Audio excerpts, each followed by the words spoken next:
Hello guys, sino may alam ng ganito? Paraan para madali tayong magbukas ng meatloaf.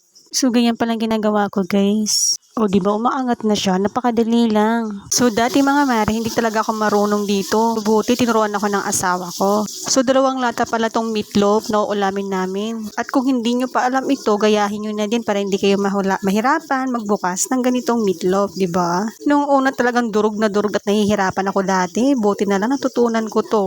At yan na, ini-slice ko na siya. Napakadali na lang siya. Dati, nung nag-i-slice ako talagang durog na, wala nang natira.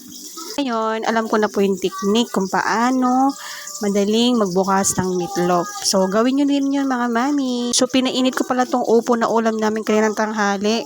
At piniprito ko na rin po ang ating meatloaf. Ayan na, naprito na lahat. Kain na tayo mga mare. Tinawag ko na palang aking mga anak at aking asawa para kumain na kami. Ayan, sabay-sabay na kaming kumakain mga mare. Kain na tayo. Napakaganda pala pag sabay-sabay kayong kumakain kasama ang pamilya mo. Hanggang dyan na lang po mga mare. Thanks for watching.